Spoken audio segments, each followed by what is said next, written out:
dia, bom dia, bom dia! Hoje estamos aqui, só eu e a Silvinha. Bom Bom dia, Verônica, tudo bem? Tudo bem, boa e bonita. Você tá gatérrima mesmo com essa... Ai, eu ando fina demais ultimamente, gente. E a faculdade, como é que tá? Correria não, total? Gente, não me lembra disso, não. Não. Vou enlouquecer começando esse semestre. E estamos aqui hoje com um convidado super especial, doutor Guilherme Abreu. Não conheci o doutor. Tudo bem, doutor? Tudo bem, bom dia. Cirurgião plástico aqui em Rio Verde, né? Isso. E como é? Vamos contar pra gente Eu um já pouquinho. quero virar a melhor amiga, né? Então, eu tô sabendo que teve alguém que já virou a melhor Já amiga, eu viu? tenho alguém que já passou na frente, tá até ausente aqui hoje. Doutor Guilherme, o senhor é daqui de Rio Verde mesmo? Não, eu sou de Goiânia, mas estou aqui em Rio Verde há 6 anos já. Gente, Nossa, tanto tempo, assim. E o senhor fez faculdade lá em Goiânia, então? Não, eu fiz em Minas, minha formação de medicina e cirurgia geral foi em Minas. Depois eu fui para São Paulo fazer plástica, fiz plástica em São Paulo e voltei para Rio Verde aqui depois da residência, né, de cirurgia plástica. O senhor atende só aqui em Rio Verde ou atende Em em outro Goiânia. lugar? Rio Verde e Olha! Goiânia, tem consultório nos dois locais. Então fica se dividindo. Aqui Rio Verde, Goiânia, e Rio fica Verde, na Goiânia e Rio correria. Verde. Correria também, né? Doutor, hoje a gente vai falar sobre um tema que as mulheres gostam muito, né? E os homens também, né? é porque tem mudado muito. Agora os homens estão começando, né? Uhum. Não, e eu falo assim, que os homens gostam de ver nas gostam do mulheres, visual, né?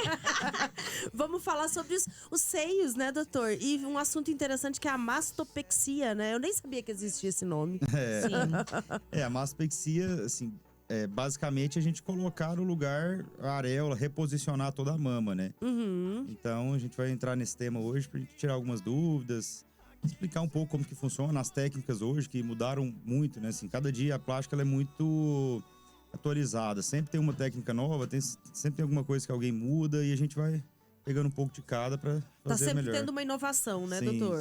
sempre tá tendo Até alguma com coisa. prótese, né? Incisão. Os materiais, né? Tecnologia vai aumentando, então, tipo, desde do fio até a prótese. Hoje, assim, a gente fala de evolução em 10 anos, a prótese mesmo, ela se evolui. Todo ano lança alguma coisa, tem alguma coisa diferente em questão de prótese, né? Uhum. Então, é bem... Tem coisa que tem vai muito técnicas rápido. novas também, né? É. Quando eu fiz, não tinha aquela técnica da 24 horas, não. Você pôs, É. amiga? Sim, É?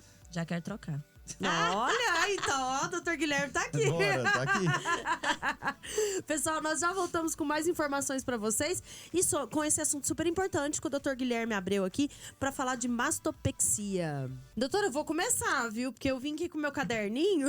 Só tem umas 5 Não, folhas mentira, de são só pergunta. 3, tá? Então, doutor, eu queria saber o que é a para os nossos ouvintes também. Eu, leiga, né? Eu tive que estudar ontem. E eu queria saber o que é a mastopexia. Tá, vamos lá então. Primeiramente, a gente precisa de ter saber qual que é a indicação, né? Por que a gente vai procurar um cirurgião plástico para fazer uma mastopexia? Uma mama caída. O que é a mama caída? Quando ela foge de alguns parâmetros que a gente tem. Por exemplo, tem excesso de pele, a areola tá baixa, a areola tá larga. Normalmente, após... Eu tô olhando a minha Gente, amiga. já tá fazendo uma É a minha purinha. Meu Deus, amado. Vocês vão ver pelas câmeras depois eu botando na mão dos meus seios. Então, assim, normalmente após a amamentação, após ganho de peso, então aumento de peso, ou às vezes fatores genéticos, né? Tem gente que já... Uma menina em tempo de formação ali, né? Dos 13 até os 16 anos, que é o tempo de formação das mamas natural, tem um excesso de mama, né? Tem aquela mamona grande e tal. Então, por quê? Por que você precisa da mastopexia? Quando tem esses fatores. Precisa não, né? Quando você tem a indicação de mastopexia. Então, o que é a mastopexia? É a gente subir a mama, né? Colocar no lugar habitual. Reposicionar os tecidos. Reposicionar a areola, né? Que a gente fala que é o CAP, né? Que é o complexo areolo papilar. A gente subir a areola, tirar o tecido, tirar excesso de pele. Às vezes tem excesso de pele que vai pra axila, que é aquele gordinho na axila. Então isso a gente consegue remodelar a mama. Sou eu por isso. Doutor, então é uma flacidez da mama, digamos, né? É quando tem uma flacidez, Tanto né? se a mama for muito grande, né? Que nem Não, o mas senhor às vezes falou. nem só a flacidez, né? Quando tem uma mama, as gigantomastias, né? Que são as mamas gigantes. Uhum. Que a gente tira aí até 1 quilo de cada mama, coisa assim que é uma cirurgia até reparadora. Sim. As mamas não são tão flácidas, elas são grandes, né? Mas aí a Aham. gente tira tecido e reposiciona. É quando tá fora do lugar o negócio. Uhum. E daí o procedimento é indicado para essas mulheres, né? É isso. E como que é feita a mastopexia, doutor? Então, hoje temos várias técnicas, né, para mastopexia. E várias indicações de técnicas.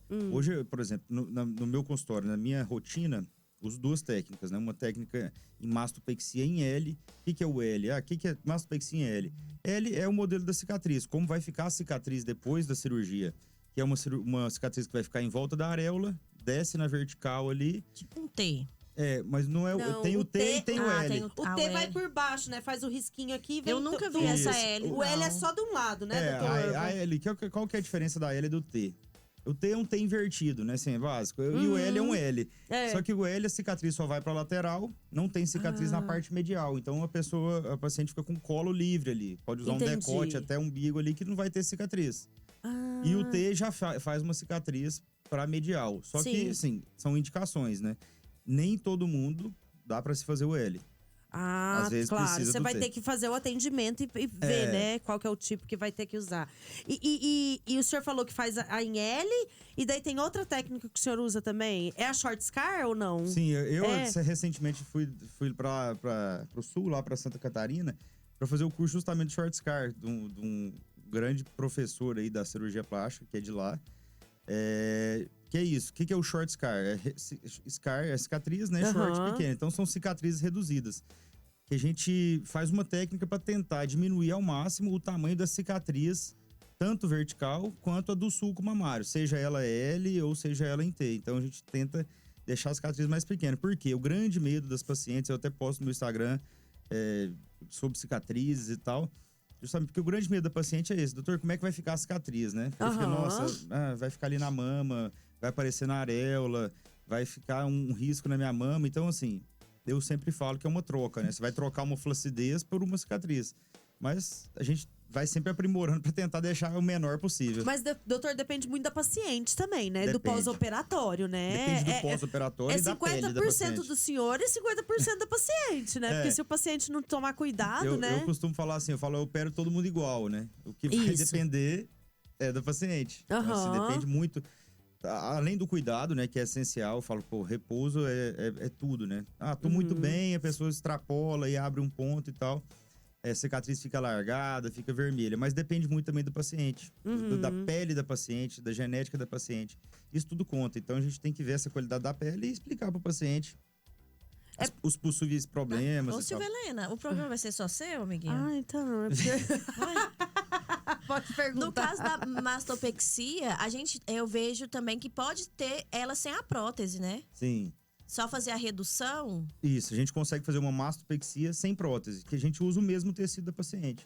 Que aí vai ser justamente só reposicionamento mesmo. A paciente tem uma mama mais firme, mais dura, só que caída, a gente usa o próprio tecido para fazer a mastopexia, né? Não precisa colocar prótese. Mas tudo depende do que o paciente quer. O paciente fala, doutor, eu quero só reposicionar, minha mama é muito caída, mas não tem interesse de prótese, não quero uma coisa redondinha ali e tal, só dá uma ajeitada. Mastopexia sem prótese. Qual que é o benefício da prótese e o malefício, né? O benefício é que você vai ter uma textura diferente da mama, a mama vai ficar mais firme, mais arredondada, vai conseguir dar um colo marcado, se for o caso da paciente, se a paciente procurar isso. E o malefício é que você tem um corpo estranho ali, né? Querendo ou não, a prótese é um corpo estranho, é um produto estranho ao seu corpo. Pode ter reações, tal, tem inúmeros problemas. E assim, são poucos, mas podem acontecer. Então é aquela balança, né? E depende muito do que o paciente deseja, né? No meu caso, por exemplo, o meu não foi a mastopexia. Só foi prótese Foi só mesmo. prótese. E no caso, se eu quiser trocar, a maioria das... Se eu for trocar minha prótese, aí já vai ser a mastopexia? Depende. Porque assim, tá caída? Não, mas eu quero aumentar. Isso. Quando quer aumentar, aí às vezes não Mais, precisa. Verônica, você já tem peitão. Aí às vezes não precisa, entende? Não, é porque a minha prótese não ficou o colo bonito. ficou bem natural, mas não ficou aquele cola bonito, entendeu? Foi isso. Entendi. Aí eu tinha essa dúvida pra ver se... Porque assim, normalmente, tem uma próstata pequena, eu acho pequena. A gente consegue aumentar só trocando mesmo, né? Entra onde entrou ali, não sei se a sua foi no sulco mamário ali, a cicatriz, embaixo, né? A gente entra, tira a prótese, troca por uma maior. Arthur, tá muito grande, tá flácido, quero diminuir, quero tirar a pele, deixar um pouco mais firme a mama aí, tem que fazer a mastopexia mesmo. Que é tirar a pele e arrumar ela. Eu vejo que muitas dúvidas são essas, né? E se eu tiver outra filha, aí eu vou ter que fazer a Pois é. mastopexia. Ou se eu ainda não engravidei e quiser engravidar, quiser fazer a mastopexia. O que acontece? A mastopexia a gente tira pele e tecido mamário. Sim. O que é o tecido mamário? Nossa mama ela é composta por gordura e glândula. Glândula mamária que produz leite, né? Sim. Então isso a paciente tem que estar bem esclarecida. Olha, pode ser que atrapalhe o aleitamento materno.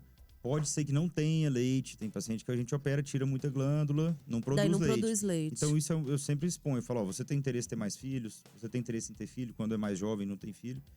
Ah, não, doutor, eu tô bem esclarecido sobre isso, não quero e tal. Porque corre o risco. Não adianta eu falar assim, não, você vai conseguir amamentar. Não posso afirmar isso. Porque tem paciente que consegue normal e tem paciente que não amamenta. Porque a gente tira pele e tecido mamário, né? É bom a paciente ficar bem consciente Não, disso, né, doutor? Ou às vezes ela se programe pra já ter o filho e depois fazer, né? É verdade. E questão da obesidade, doutor? Pessoas com obesidade, elas devem primeiro perder o peso pra depois fazer a mastopexia ou não? A gente leva muito em consideração o IMC, que é o índice de massa corporal, como um parâmetro mais amplo, assim, né, de peso. A gente tenta colocar o paciente no peso normal ali pra não operar com sobrepeso. Por quê? Você tem uma mama grande. Como eu falei agorinha, a mama é composta por gordura e glândula. Então, assim, a gordura, a paciente, se ela emagrecer, ela vai perder a gordura. E a mama vai ficar mais flácida, vai ficar mais caída. Se ela engordar, a mama vai aumentar devido à gordura. Então, assim, tem que operar no peso ideal. Porque a gente opera, o paciente tem uma mama flácida, mama grande, a gente opera. Tiramos tecido, tiramos pele. O paciente engorda no pós-operatório. Nossa, no pós? No pós. Eu acho que eu não vejo ninguém engordar no é o que pós. mais Sério, acontece, doutor? Engorda no pós-operatório. Vai ficar grande de novo, vai ficar com flacidez de novo, terá nova indicação de cirurgia. Agora no pré, acima do peso, caso contrário. Vamos lá, operamos o paciente acima do peso, fizemos a cirurgia, ficou beleza, o paciente resolve emagrecer. Vai ficar flácido Mesma de novo. coisa, vai emagrecer, vai ficar sair com a gordura e vai pele. sobrar pele. Putz, Então assim, tem que pensar muito, né? tem que ter nem é se ficar bitolado nisso, na verdade, é ter uma consciência de que isso pode acontecer. Claro. E não adianta falar, chega lá e fala pra paciente, você tem que emagrecer 15 quilos. O paciente faz uma dieta louca, emagrece, beleza, depois opera, engorda depois de novo. engorda. Depois engorda. Porque ela não tá habituada àquilo, entendeu? Então, assim, tem que ser realista. Falar, você não consegue manter o peso. Doutor, realmente não consigo. Então, vamos operar assim. Às vezes tem como a gente operar, né? Sim. Vai ficar desse jeito, talvez não seja o que você procura. Às vezes também, quando reduz a mama, já dá uma diferença, né? Aí já tem um incentivo maior pra querer emagrecer. Sim. Tem paciente que procura pra isso, doutor. Não consigo emagrecer, eu preciso dessa cirurgia pra ser, isso aí, um incentivo, né? Isso, Pra incentivo, ser porque já vai... um start ali. Esteticamente vai ficar um pouco mais magro nessa região do colo, né? E tem o caso também das dores na coluna, que eu vejo que afeta muito pra fazer essa redução. É uma indicação, né? É uma indicação que eu falei mais cedo. As gigantomastias, né? O que é uma gigantomastia? Isso é uma patologia. Chega a ser uma entidade, assim, na cirurgia plástica. O que é gigantomastia? É uma mama que a gente vai descobrir depois da cirurgia, né? São mamas que a gente tira 1 quilo somando as duas. Então, 500 gramas de cada mama. Pra no caso, mais. seria da Jojo Todinho. Eu acho que ela tirou mais, né? Tipo, quase... Ela já tirou? Já, ela Mentira! operou. Ela tirou quase 2 quilos de mama. Que isso, gente? E ela quis manter, né? O peitão. Então é isso. Então, o que acontece? Ficou até proporcional, né? Porque é o biotipo dela, o biotipo né? E ali é a marca dela, né? O jeitão. Ela Sim. A se mama conquistou chega ali. primeiro que ela, né? E assim, aí a gente consegue tirar e, pensa, você tirar ali 1 quilo da pessoa, né? Que fica ali no tórax, puxando pra baixo. Então, realmente melhora. O paciente tem aquela até queimadura de sutiã ali no ombro, tudo, mancha e tal. Assaduras na mama, debaixo da mama. Então, realmente aí já é uma cirurgia que a gente fala que nem é estética, né? é mais reparadora. Então, uma coisa que o paciente precisa mesmo. E consegue, melhora bem. Gente, eu quero fazer outra pergunta aqui, Silvia Helena, só um minutinho. Por exemplo, todo mundo fala que o pós-operatório da mastopexia, ela é mais dolorido que só a prótese, né? O paciente reclama muito, corre o maior risco de abertura de cicatriz por causa do T ou desse L. Então, o pós-operatório é totalmente diferente, né? Hoje, assim, a cirurgia mais tranquila, questão de pós-operatório, cicatriz e tal, é a inclusão de prótese, né? Que a gente chama de prótese simples. Que é uma incisão ali embaixo, no sulco mamário, coloca prótese. Que tal. É o meu. Uma cicatriz ali de 4 a 5 centímetros, depende muito de cada técnica. Até técnicas hoje de 2 centímetros, que são bem menores. Já a mastopexia, não. A gente faz uma cirurgia na mama inteira, né? A gente mexe na areola, a gente faz uma cicatriz vertical, a gente faz uma cicatriz no sulco mamário, seja ela T ou L. Então, assim, o repouso é totalmente diferente. Hoje em dia, na prótese de mama, a gente tem os casos de recuperação rápida, que a gente faz, o paciente libera movimentos em 24 horas, carrega peso até 10 quilos em 24 horas. Na mastopexia não é possível a gente conseguir liberar tão recente. Por quê? É uma cicatriz grande, mexe em areola, mexe em glândula, mexe em tecido mamário, tira pele e tal. Então, assim, tem que ter um repouso. Na minha conduta, né, particular, o paciente fica com um macaquinho, o sutiã cirúrgico, por 60 dias. E repouso também para treino, para coisa de academia, coisa mais pesada que envolva o músculo peitoral, só 90 dias. Agora, com 15 dias já consegue fazer uma caminhada, um exercício mais tranquilo. Dirigir também 30 dias. Dirigir 30 dias, na minha conduta. Tem cirurgiões que liberam mais cedo, né? Mas por quê? O lance nem é você dirigir, né? O paciente chega, doutor, meu carro é automático, eu só vou ali e tal. Mas é o problema de um trauma. Impacto, né? Um possível impacto. Tipo, você tem que dar uma freada brusca, você vai bater aquela mama ali no volante, pode gerar uma abertura de ponto, alguma coisa assim, que é um transtorno, né? Aí só vai prolongar mais o pós-operatório. Então, o repouso, ele é essencial. Doutor, no meu caso, que sou dentista também, agora é só você que faz pergunta, No meu caso, que sou dentista, também 30 dias pra voltar a atendimento. Não, até que o dentista, se você não for erguer o braço, levantar o cotovelo assim, acima do ombro, dá pra... O duro é que ela é cirurgiã, né? Agora como é que ela vai fazer a extração? Em cirurgia. Cirurgia de siso lá. Não tem jeito. Não tem jeito. 30 dias. Meu Deus. O senhor falando de tipos de incisão, doutor, eu tava lendo que tem meia-lua superior, cicatriz em volta da auréola, tem invertido, né, que o senhor falou antes. Periareolar, explica um pouquinho desses tipos de incisão também pra gente. Então vamos lá. Cicatriz periareolar, que é a cicatriz em volta da areola, né?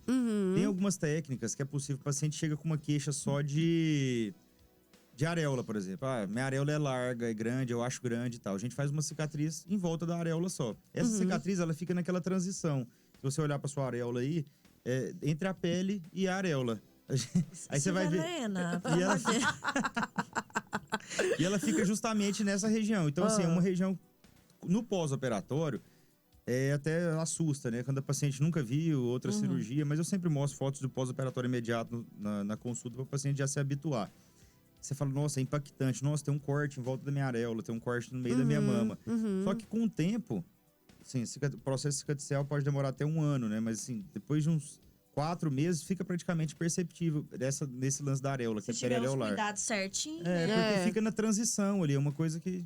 E o que é essa meia-lua superior, doutor? Para casos isolados também de uma flacidez, ou então de uma alteração na areola, ela é disforme, né? Às vezes tem paciente que tem uma areola, um formato mais triangular, a gente faz... É uma cicatriz que vai ficar só na parte de cima da areola. A gente consegue tirar um fuso de pele ali para reposicionar a areola, ou então deixá-la redondinha. Doutor, nos casos de pré-operação, né? No pré-operatório, fumante, diabético, tem algumas cuidados maiores? Tem que ter alguns cuidados maiores? Diabético tem que ter um cuidado maior, principalmente na cicatrização, né? Que tende a ter uma cicatrização mais lenta, né? Então a gente... Mas assim, a gente passa uma lista de exame pré-operatório muito extensa, que envolve desde fatores de coagulação até de questão de glicemia, pra gente ver se tá tudo ok. Estando ok, tem indicação cirúrgica, pode operar, não tem problema. A gente vai explicar que tem esse problema da cicatrização, que pode ser mais lento e tal, mais tranquilo. Estando controlada a diabetes, pode operar. No caso do tabagista, O tabagismo é uma coisa que, assim, mais afeta a cirurgia plástica. Por quê? Vamos falar um termo mais simples aqui. Ele contrai os vasos superficiais ali. Então, assim, diminui a chegada de sangue na pele. O tabagista é isso. Por isso que a pessoa tabagista, de longa data, aquele senhor tabagista tem o dedo mais pálido, né? A face mais pálida, a boca mais pálida, justamente por isso. Então, assim, na minha conduta, o paciente tem que ficar 2 meses sem fumar no mínimo. Antes da cirurgia. Antes? E depois mais 3. Alô, Velena! Não posso fazer não, tô brincando. Tem que parar de fumar mesmo, né? Porque assim, corre risco de abrir, né? Corre risco de ter problemas com a cicatrização. E o paciente que tem a queloide também, para essa mastopexia, pode acontecer de dar essa queloide na auréola? Pode acontecer. E queloide é um fator que a gente não controla, né? Não tem a gente como. toma vários cuidados. Hoje em dia a gente faz... Hoje em dia não, já é algumas técnicas que faz corticoide, que a gente aplica mesmo corticoide ali no pós-operatório. Fazemos radiofrequência. Tem várias coisas que podem ser feitas, mas infelizmente a gente não controla. Tem colegas, cirurgiões plásticos, que não operam. Fala, pô, se o paciente tem tendência a queloide, tem alguma queloide no corpo, fala não. Só sabe se o paciente falar mesmo, né, doutor? Que tem. E cicatriz hipertrófica, o que seria, doutor? Então, a queloide são duas entidades, né? Queloide e cicatriz hipertrófica. O que é cicatriz hipertrófica? A cicatriz hipertrófica é aquela cicatriz mais altinha, mais grossa, que às vezes você vai passar a mão, vai sentir mais dura um degrauzinho. E tal. Muita gente confunde. Muita gente fala assim, doutor, eu tenho queloide. Mostra a cicatriz da cesárea ali. Não, é hipertrófica. É hipertrófica. Queloide, a cicatriz, ela sai a cicatriz, ela começa a crescer além do corte, por exemplo. Você tem uma incisão ali da cesárea. Aí a queloide, ela vai extrapolando, ela vai para as adjacências ali, fica uma coisa grande. Então, eu acho que todo mundo já deve ter visto alguém com queloide, principalmente em orelha. Fica aquelas bolas e tal, grandes e ali. Mas confunde com hipertrófica. A hipertrófica a gente consegue ter um sucesso maior, com controle clínico, curativo e tudo. Mas a queloide, infelizmente, não tem. vai muito. E outra coisa, a pessoa pode nunca ter tido uma queloide e pode acontecer, né? Não, é uma coisa a gente sempre leva de referência. Fala, paciente tem tatuagem? Tem tatuagem. Tem queloide na tatuagem? Não. Beleza, tá indicado cirurgia? Não, você não tem queloide e tal. No pós-operatório, vai desenvolver uma queloide. Não. Então, assim, a gente não tem como saber também, né? Não tem nenhum marcador genético para queloide hoje, pra você testar, para saber, não tem. Doutor Guilherme, o senhor falou do pós-operatório, né? O tempo que dura, o tempo que o paciente pode voltar a fazer exercícios, né? Pode começar a dirigir. E qual que é o tempo para ele começar a ver o resultado ali da mastopexia, da prótese, né? A mastopexia, assim, normalmente o paciente já vê o resultado ali imediato, né? Porque é uma coisa que muda bastante a mama. De fato, a mastopexia muda. Mas, assim, o resultado final da cirurgia, até 1 ano. Até um ano. Até 1 ano.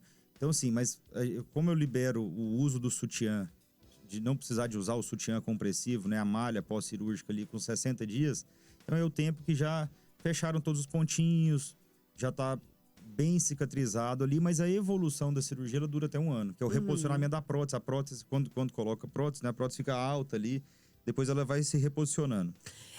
Posso fazer mais uma pergunta? Mais uma. A questão da anestesia, doutor.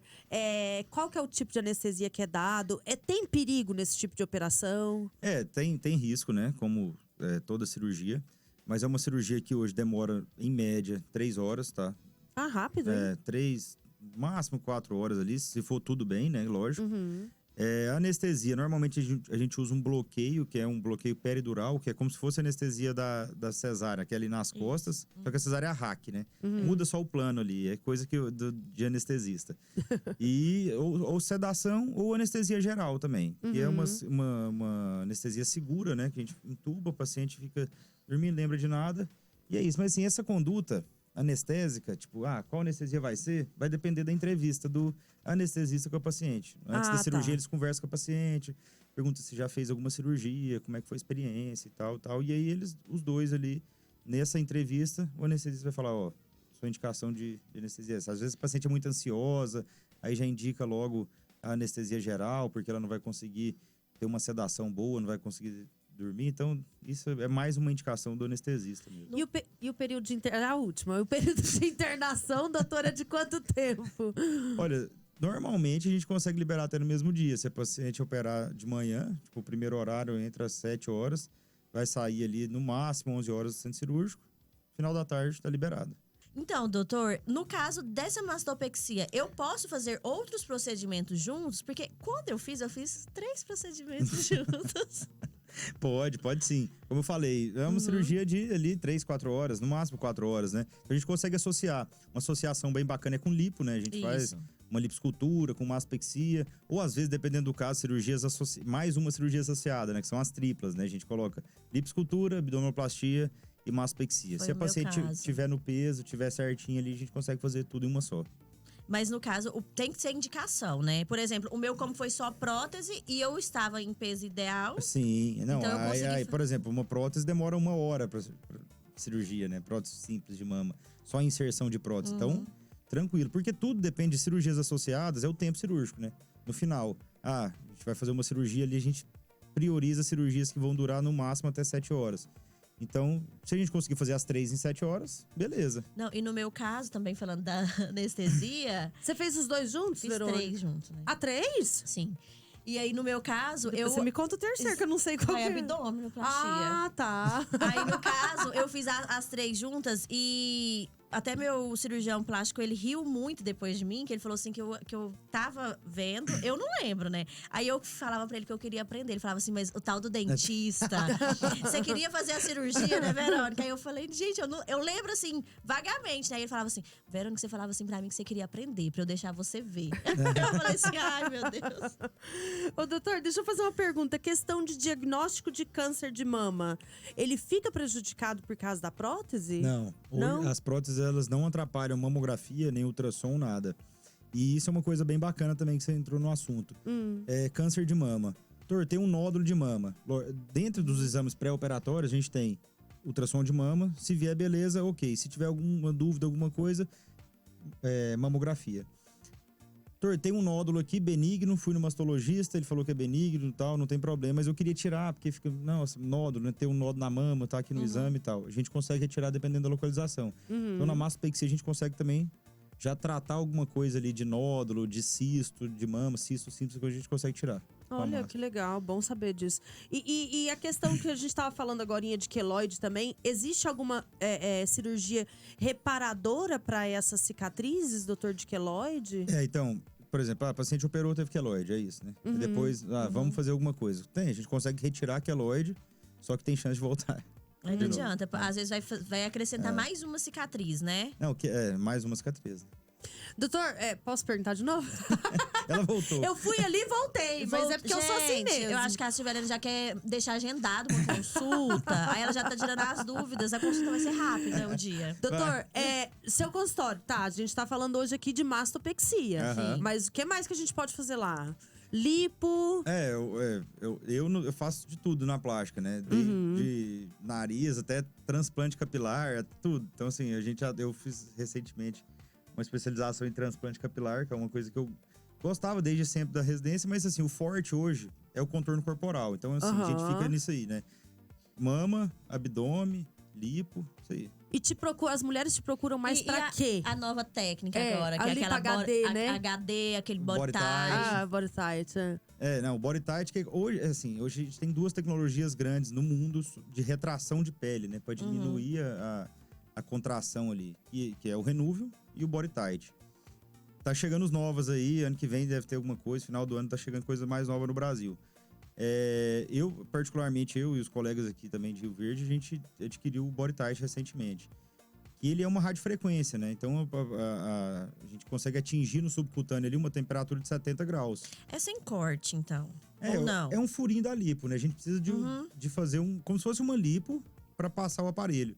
Ele entra uma cânulazinha por dentro do subcutâneo ali na gordura, fazendo uma retração, diminuindo a contração de pele. É milagre, tem paciente que tem indicação de abdômen, vai impedir, não vai precisar mais fazer abdominoplastia, não. E tem uma retração ali de 30% a 60% da pele. Então, assim, também não é aquela coisa que, nossa, né? Não, mas já é maravilhoso. Mas é bom demais.